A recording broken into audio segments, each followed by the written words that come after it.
Good afternoon, and well, thank you for joining us for today's Nuclear Energy Agency web chat. We're honoured to be joined today by His Excellency Michał Kurtyka, Minister of Climate in Poland.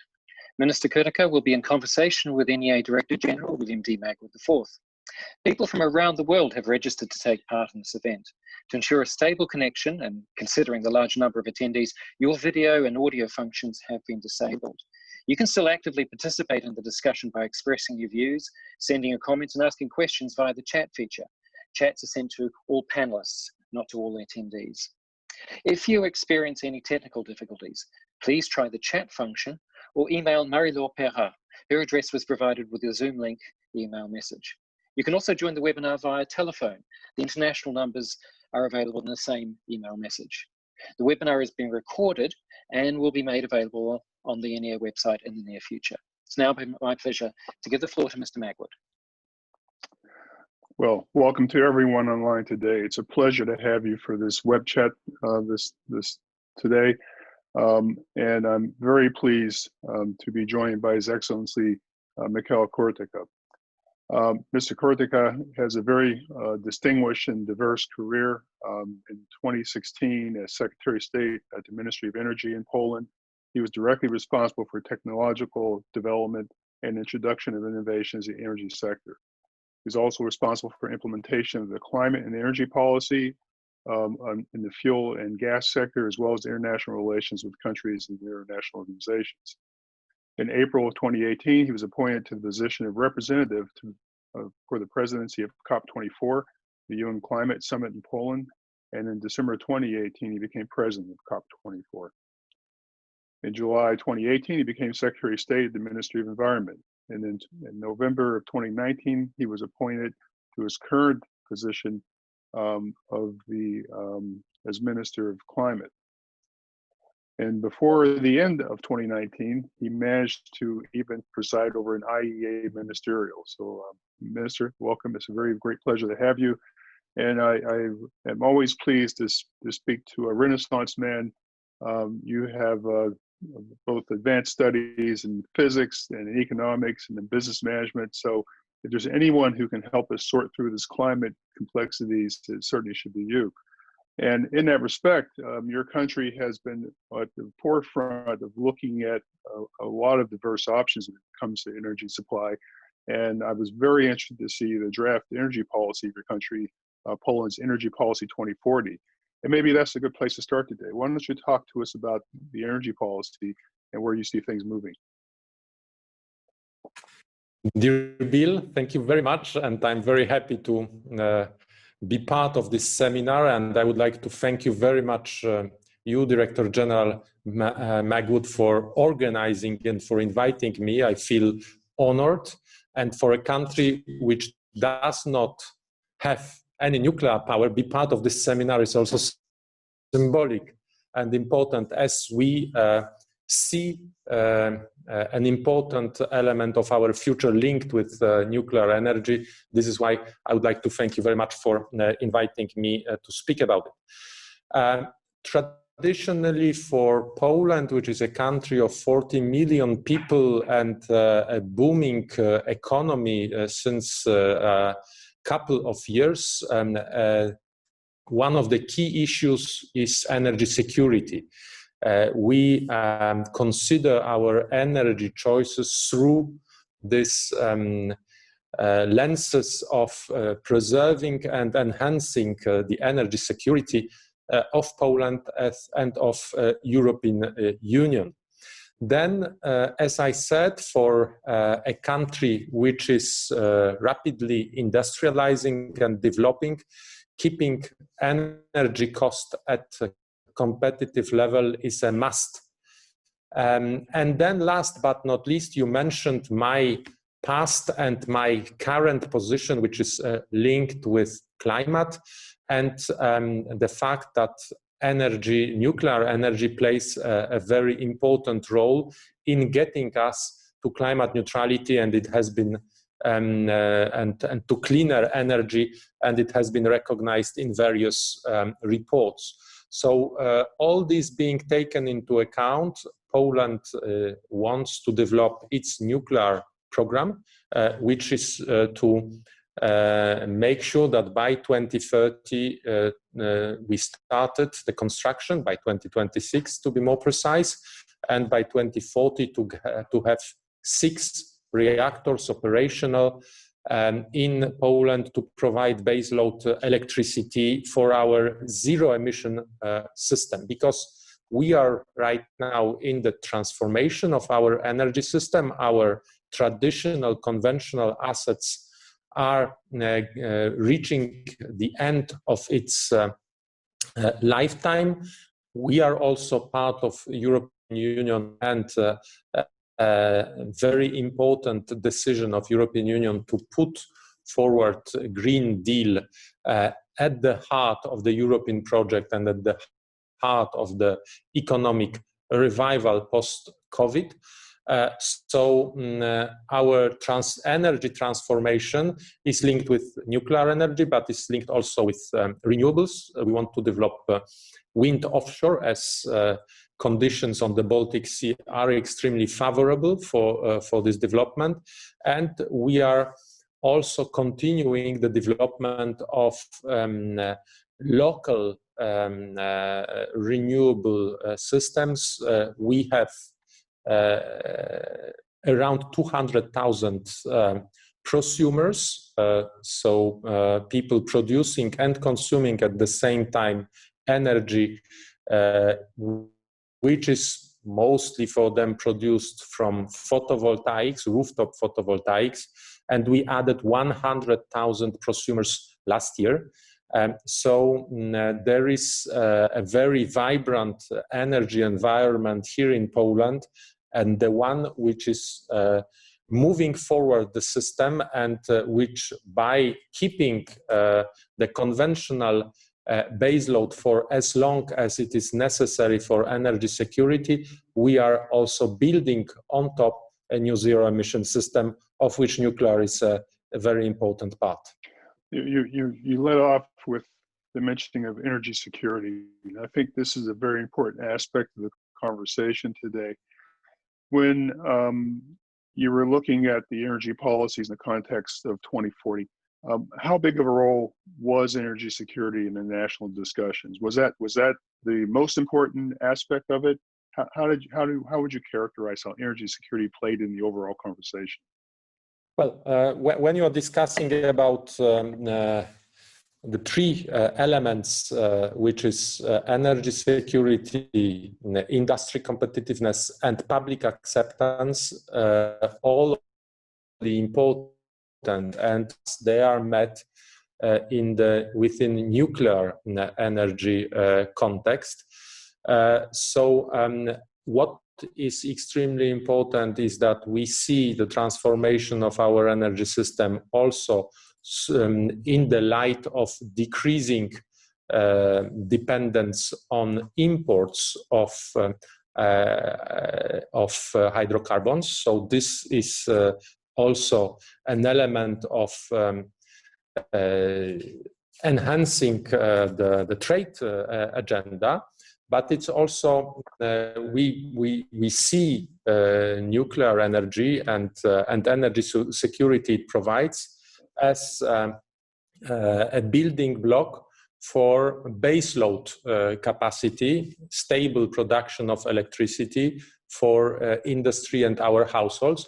The role which has been played until now very much in the Polish system by coal power plants. But as I said, many of our power plants are reaching they will be no more operational. So we need right now to take very important decisions about the future and the direction in which our energy system will go. As I said, energy security is absolutely key for Poland. And not only in terms of coal, not only in terms of oil, but we are also having a very developed diversification agenda in terms of gas security, and we are diversifying our supplies of also gas. You mentioned some very aggressive targets, beginning construction in 2026, and by 2040, having 6 reactors in operation, which would make Poland one of the larger nuclear countries in Europe. What do you see as the biggest challenges to achieving this goal? Well, certainly we need to make sure that we have financial foundations which are led and which make sure that this energy which will be produced by nuclear power plants will be competitive. So getting the right sources of financing is a key element for feasibility of our solutions. But then, of course, Poland has scientific nuclear reactors, but Poland is not producing energy, electrical energy for households, neither for its economy through nuclear power plants. So there is no companies, no operators which would have enough experience. Although we have more than 100 companies which are taking very actively part in various nuclear constructions all over the world.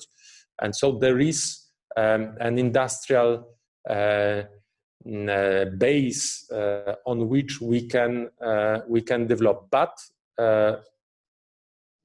we need an international cooperation. This is why Poland also seeks for active cooperation with other international partners interested in development of nuclear power plants, energy, and having appropriate technology, providing us with security over the lifetime of these operations. This represents a very big change for Poland. Poland has been a country that's been very reliant on coal, as you mentioned earlier, for many, many years. And now you're making this transition to renewables and nuclear. And in that context, what has the communication with the public been like, and engaging stakeholders throughout the country in this transition? How is that perceived? How much have you seen interest from the public and engagement in the public in these decisions? Public how have they received this? In many countries, has been debated in various stages, but in Poland, this discussion is not new. We wanted already to develop the first nuclear power plant at the end of '80s. It was not possible due to political transformation. After 1989, Poland became a sovereign country, fully sovereign country. And in this regard, also we faced a very brutal economic transition. Industrial output fell by 25% at least in 1991, 1992. So there was an overcapacity in Polish production system. So there was no rationale for building a nuclear power plant at that time. Although Poland in this regard was an exception in the Soviet bloc, all our neighbors, Czechoslovakia, you name them, Lithuania, Ukraine, and also Central European countries like Hungary, Romania have had their nuclear power plants. Only Poland was the country with monoculture. So in this regard, coming back to this project is built on a discussion around nuclear, which is having a couple of dozens of years already of dialogue here in Poland. More importantly, also, we have developed this dialogue also locally in potential locations for first nuclear power plants. And we see an overwhelming majority of people in these locations supporting nuclear power plant project. So which gives us hope and confidence in pursuing on the path of nuclear energy. Majority of Poles are supportive for this investment, and they see an opportunity in this project. When I visited your country, one of the things that impressed me was the level of excitement and enthusiasm, both in the government sector, the academic sector, the research sector, about looking at nuclear not just simply as a source of electricity production, but also as a source of industrial heat. And to that regard, there's been a lot of conversation in Poland about high temperature gas reactors as possibly a way of replacing coal and the fossil fuels in industrial processes. Where do you see that evolving? Is that something you think will happen quickly if things go according to plan?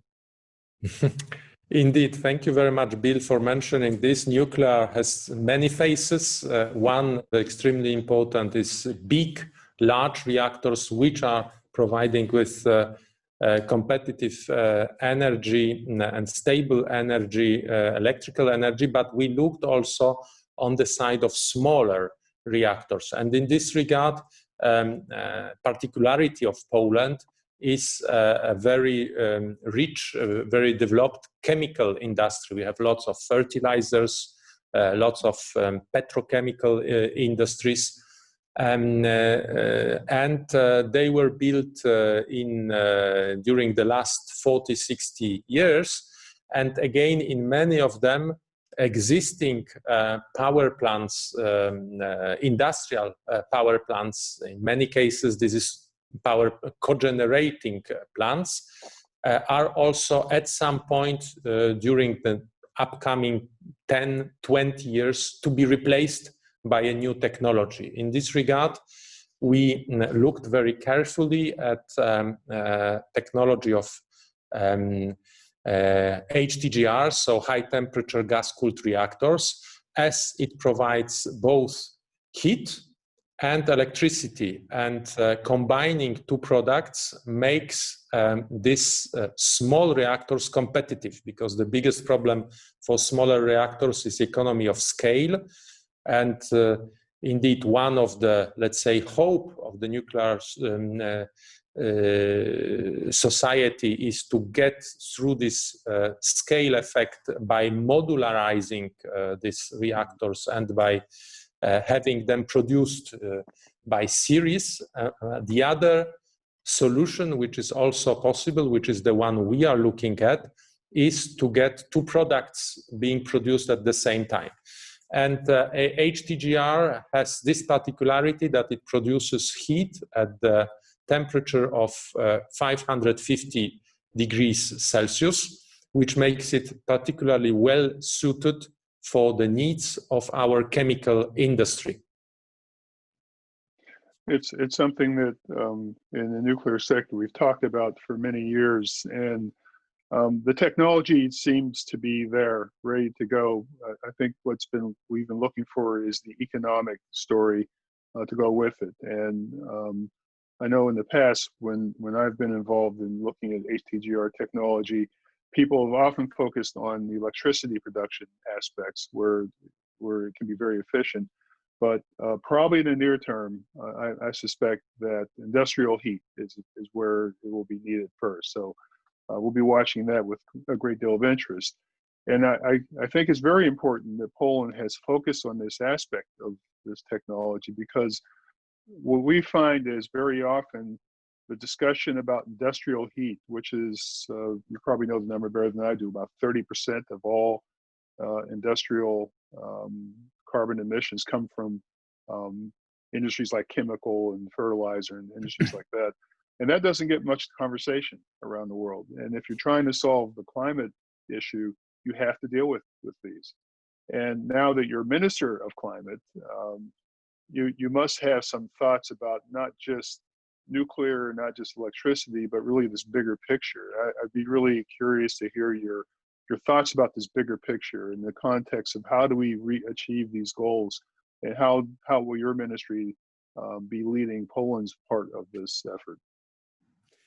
Indeed, thank you very much, Bill. The conversation around climate has been very dominated by one element, which is energy, and to be more precise, even part of the energy as electrical energy. So, while in the situation of, for example, Poland, in fact, majority of energy which is consumed in Poland is consumed via heat, whether it's individually or whether it's in industries.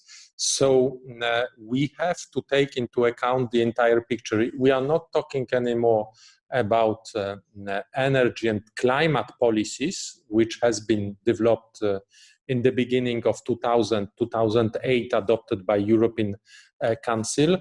But right now, within European context, but also within the context of the Paris Agreement, we are speaking about climate neutrality. So getting emissions balanced with absorption in the second half of the 21st century, taking all emissions into account. And these emissions are provided by the energy sector, including heat, but also very importantly by transport sector. And transport sector has seen its emissions to rise very quickly in recent years. And there is a hope which is being placed also, a bet on hydrogen. And again, here nuclear and especially high temperature gas-cooled reactors can play a role in providing a source of production of zero emission hydrogen. So there is energy, there is transport, but there is also the entire extremely complicated technologically and economically equation linked with industries. And here we do not have all answers. We have lots of technologies, but in order for them to meet the threshold of profitability, we need a lot of work to be still done around it. Last but not least, probably the least concerned by this aspect of our discussion is also agriculture. But when we are speaking right now about the climate equation, we are speaking about all sectors. Nevertheless, in terms of what you asked, heat, it is for my country and for countries which are a little bit on the northern part of the North Hemisphere, which is extremely important. And we want to develop also international cooperations around these technologies. So in this regard, regarding HTGR, we are in direct contact with colleagues from Japanese agency for atomic energy. There is a high temperature reactor in Japan. It's not working currently after a Fukushima accident, but it is to be reopened, I guess, in line with Japanese government's plans concerning all nuclear sector. But nevertheless, we have an illustration that this technology is workable and is operational in number of countries, including Japan. I do have some news for you, Minister. In discussing this topic with my Japanese colleagues just last week, I was informed that the reactor you just mentioned, the HTTR, has now been authorized for restart. So that's moving forward. So that's very good news for anyone who wants to do research in this area, because there's now a reactor to do fuels materials testing. So it's very important international development. So as I listen to you talk about this, I do hear indications of both an economist and a physicist in there. And I suspect you probably agree with me that this is this challenge of climate is much more difficult than I think many people really appreciate. I think that when I talk to experts, I often hear that they see how it's possible to get 70% reductions, maybe even more, 75%. But when that last 20 or so percent is extremely difficult to do for lots of different reasons. And when you think about this topic, it's not just energy security. It really is a larger issue of our societies and how our societies are managed. And so this is partially as much a social question as it is a technical question. And in the respect of changing society, you also have industries which will be phased out over time, like the coal industry, which of course, as I mentioned earlier, is a big factor in countries like Poland. How do you manage that kind of transition? How do you tell those thousands of coal workers that it's going to be okay and that they will be able to feed their families in the future? How do you approach that? Mm-hmm. When I was appointed to be COP24 president in Katowice for our climate summit, which took place in December 2018, we decided, and I proposed to my government to focus the discussion around three key elements of feasibility for climate transition, clean energy transition. The first is technology, people, and nature. So we need to have right technologies, and we need to work on them in order to make them more and more affordable. Nuclear plays an important role. Renewables are doing an excellent job in decreasing costs of production. It's spectacular, and it's going on. Then we need to balance the entire system, and so there is also an expectation that energy storage will become cheaper. I just open a parenthesis here. We are talking a lot about energy storage, but we are not talking that much about heat storage. And in Polish situation, we have more than 500 district heating systems, which can play a role as a balancing items for local energy security by storing heat or storing cold when energy is produced in order to consume when heat or air conditioning is necessary. So first of all, we need to work on technologies. We need to increase the scale of these technologies, but we need also to work on integration of different technologies. There is no silver bullet solution for energy transition, and we need to think about it in integrated terms between different technologies, between different fuels at different stages of this transition. And it is the first thing that we put forward as a topic for discussion during COP24. But then we discussed about people, and here, thank you very much, Bill, because you refer to solidarity and just transition Silesia Declaration, which was supported by 55 countries in Katowice, and it was a symbolic place to accept this, as Katowice is the capital of Silesia, traditionally a heavy industry region, and the one with lots of tradition in mining, not only coal mining, but previously also different other elements. And so what has been the success of Polish economic transition has been this constant care for people, not leaving anybody behind, keeping social and dialogue ongoing, making sure that societal choices are shared by everybody, and that we find ways for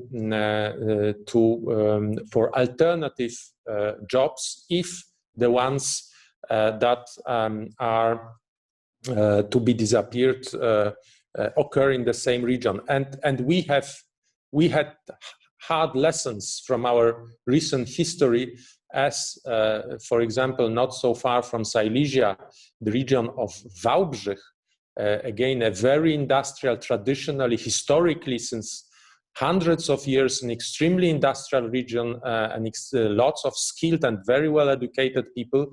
And when in the beginning of 90s, we abruptly closed mines in this region, it led to a complete collapse of the entire economic and social ecosystem, which only recovered something like 15, 20 years after. And we still have signs of this initial shock. So we know how difficult it is to transition. We know also that Poland has valuable lessons in terms of its transition. Poland was the only country which did not experience in 2008 economic recession. Right now with coronavirus, we, according to European Commission estimates, will be the country which will be the least affected in terms of economic slowdown. The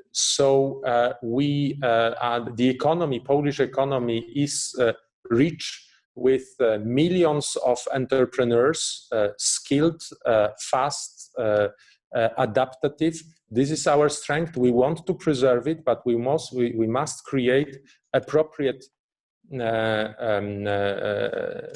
framework in order that this transition happens in a way which is publicly acceptable. On a national level, these transitions are extremely sensitive and very, very delicate discussions that each country has to have. When you think about the conversations that you as president of COP24 had to have with all these countries, with all the different interests, all the competing focuses, how are you able to bring people together in that context? I mean, I know that everyone wants to see the environment protected, but everyone also wants to protect jobs at home. They all want to protect industries at home. They all want to have improving quality of life. And then, of course, you have the giant differences between the emerging economies in places like Africa and Asia and the developed OECD economies.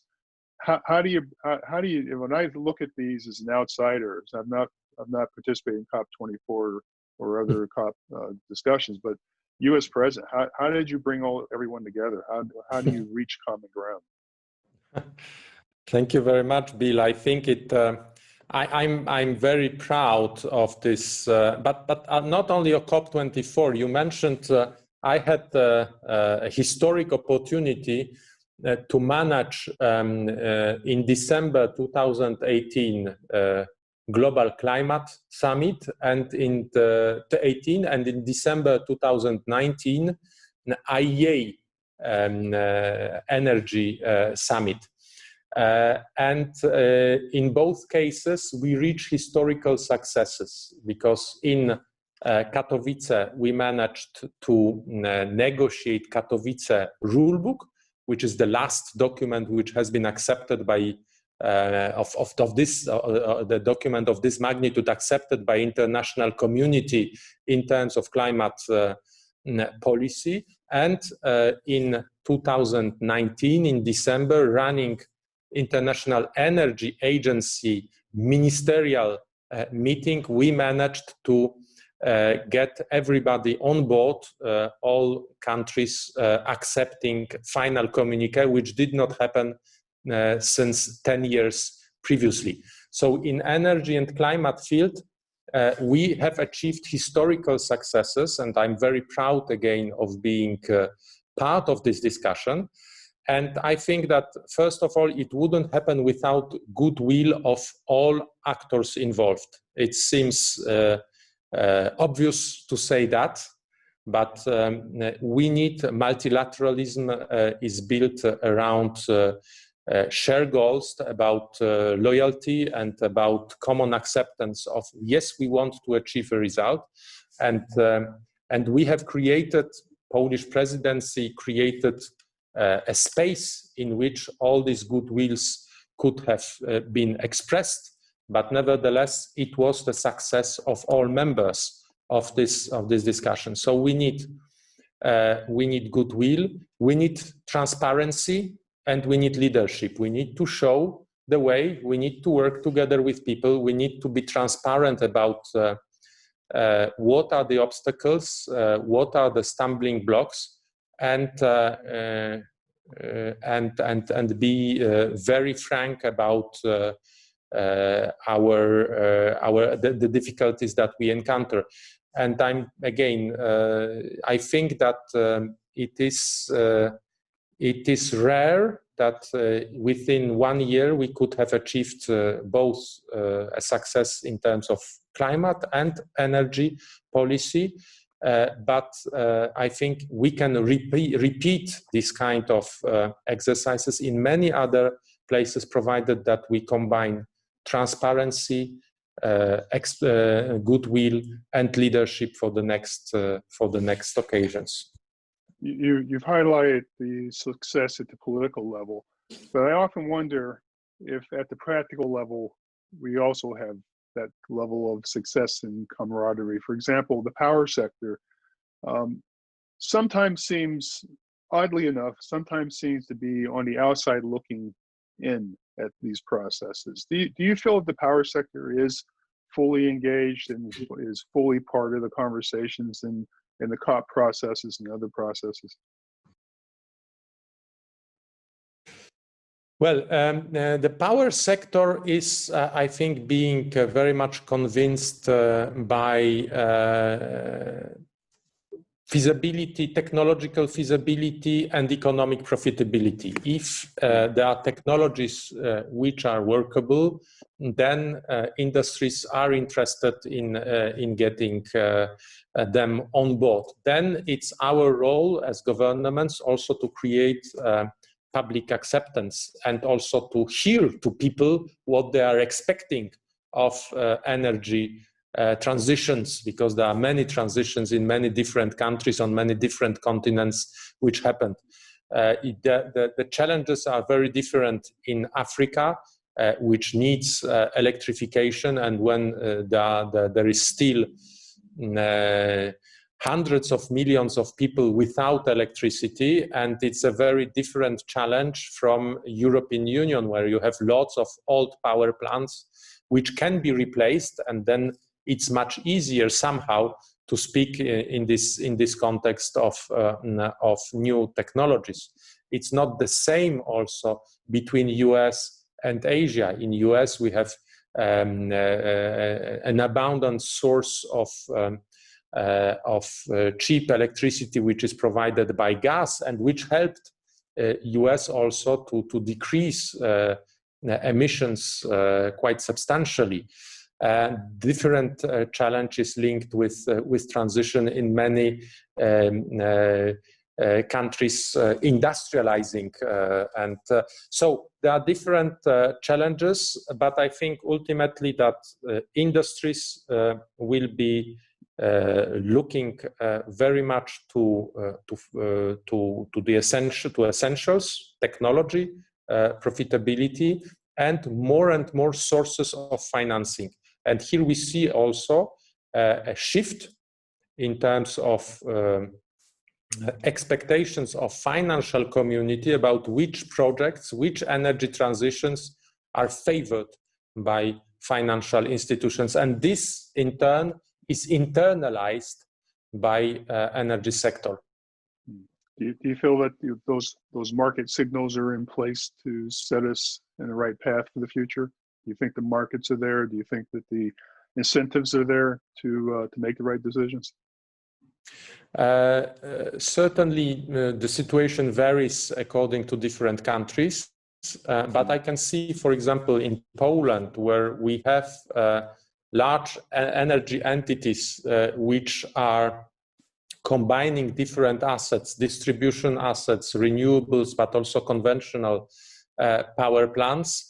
They are not that much easily financed by international financing community because of this question whether yes or not some banks are willing to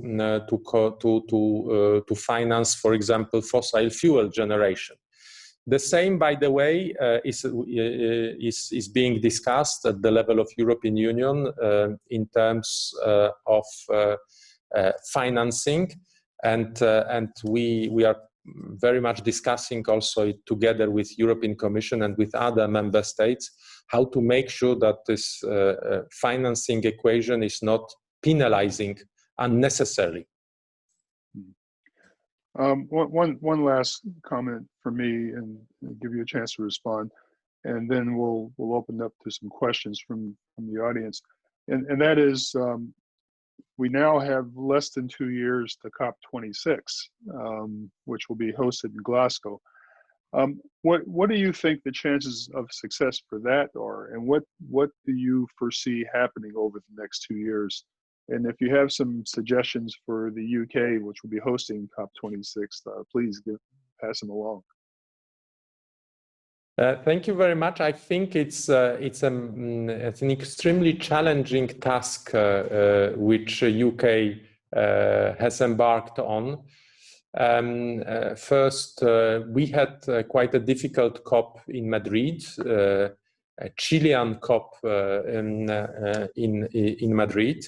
And then we have COVID-19, which for the first time pushes COP from 2020, COP26 from this year to next year. And it's an important an important COP, as we are supposed to discuss also targets for 2030. But I think that we will need to increasingly integrate within this COP dynamics, bottom-up approaches and different geometries of actors and of stakeholders. It's traditionally, COP is traditionally a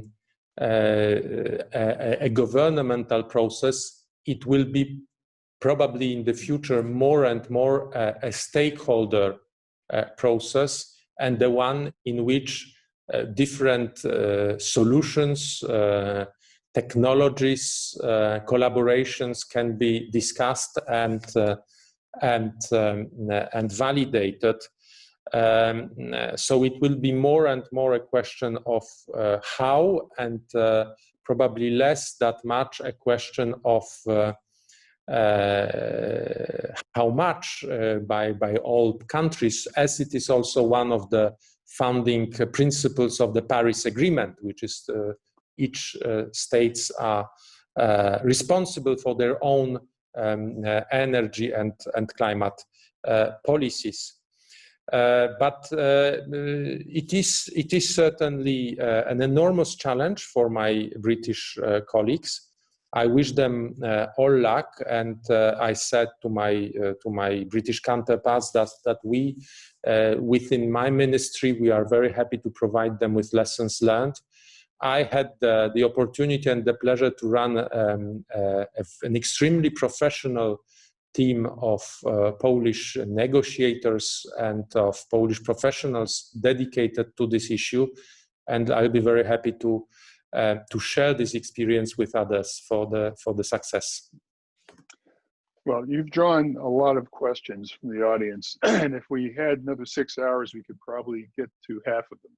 But let me try to give you a few.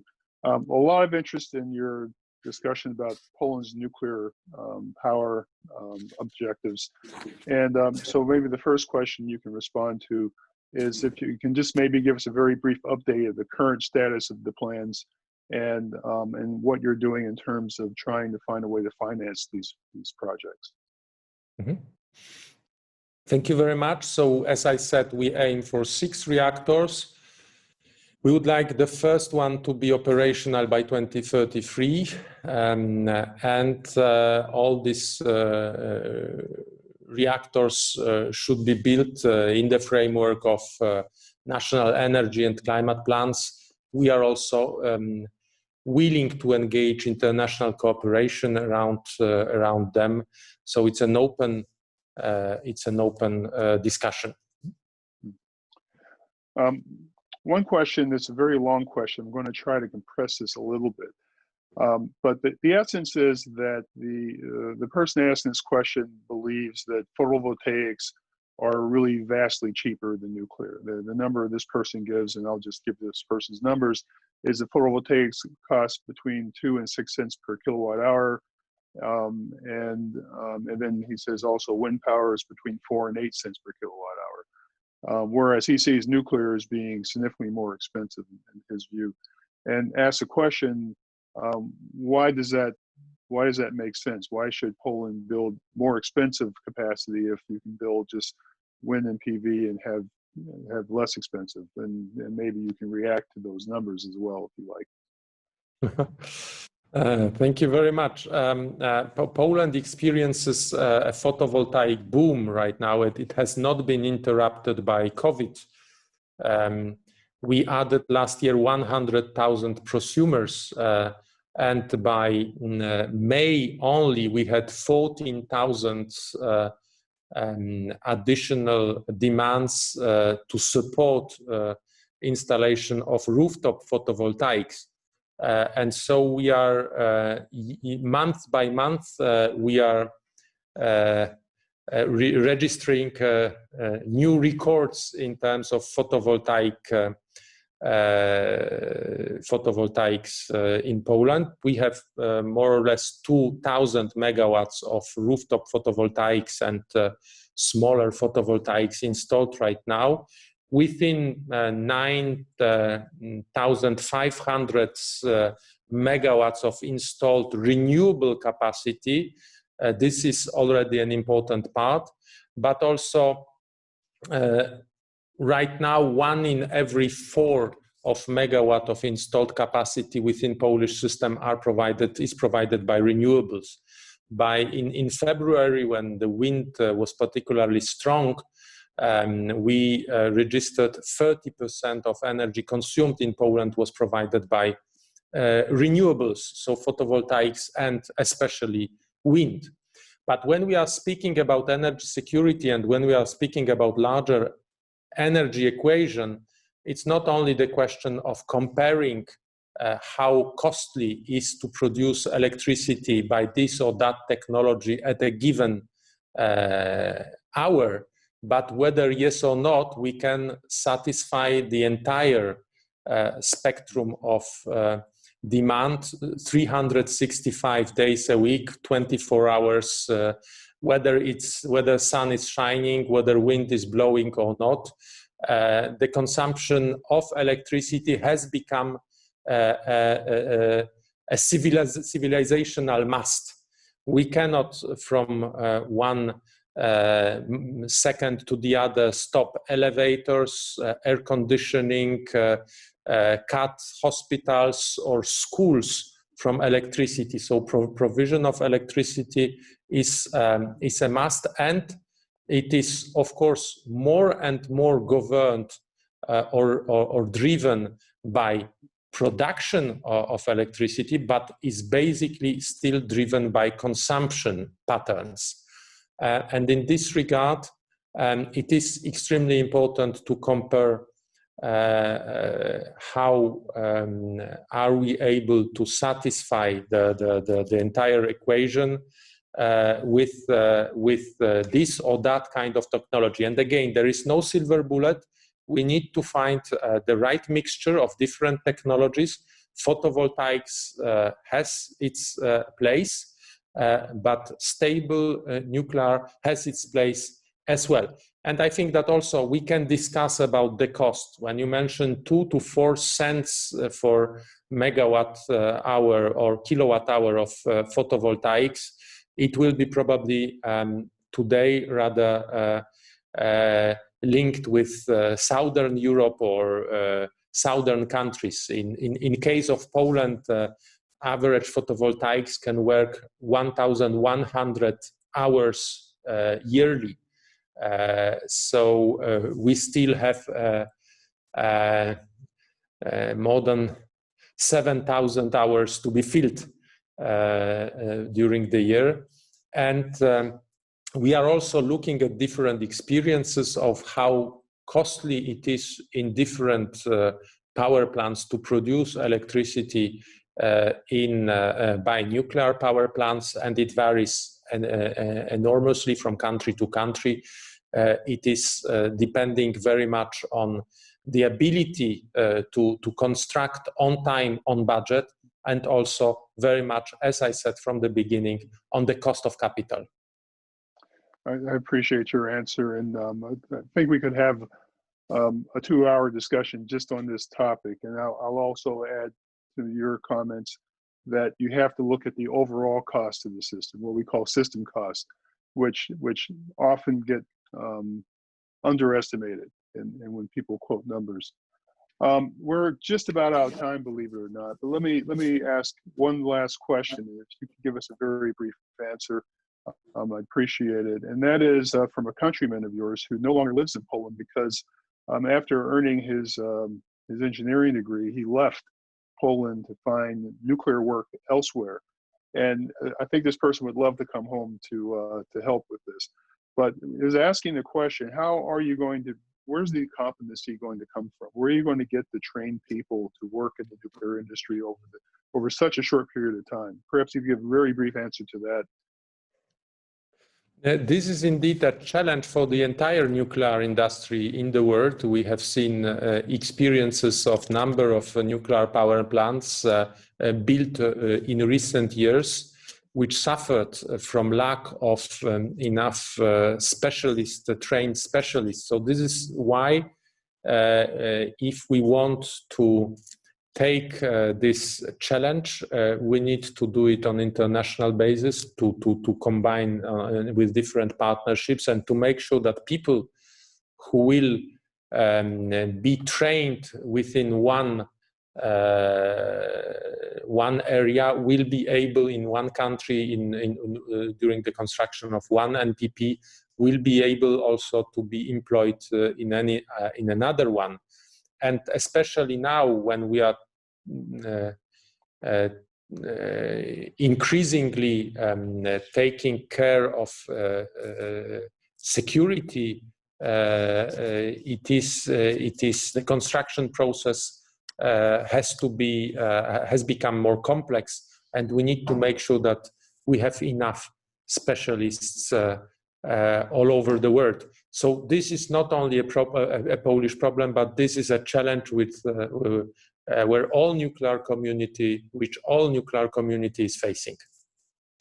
Well, thank you for that very much, and I agree with your comment. It is something that the NEA is working on. We've had a lot of interest from our members on this subject, and unfortunately, Minister, I think we're out of time. We appreciate your thoughts and views very much, and I'm sure that many people who joined us online appreciate it as well. So, Minister Kurtyka, thank you for being with us today. It's been an excellent conversation. As I said, I think we could probably go on for another 6 hours, but I suspect you have other things to do. The NEA will be holding more events like this as we go forward. In particular, we will be holding a new discussion on the post-COVID recovery and the role of nuclear in that. And that will be held on June 24th at 12 o'clock Paris time. And this will be the first of a series of discussions we'll have on subjects like this. And we look forward to having you join us for that and for future web events. But we will close this one today with once again thanking the Minister for being with us. And I wish you all the best of luck with your very difficult assignment as Minister of Climate. And we look forward to working with you as you solve all these very difficult problems in the future. So again, thank you very much. Thank you very much, Director General. Thank you very much, Bill. Thank you for your invitation. Thank you for excellent questions, for animating this discussion. I hope it brought some new lights to Polish example, but also to the role of nuclear energy. And I would like to thank all participants. I've seen a couple of comments on chats very briefly, but I was not unluckily able to answer all of them. I think it's an ongoing story, and I'll be very happy to meet all of you face to face so that we continue this very interesting conversation. Thank you very much, Bill. Thank you. And we may just have to have you back. I'll be very happy. Thank you. Thank you very much. And thank you to all of us, all of you that joined us. Please come again. Thank you.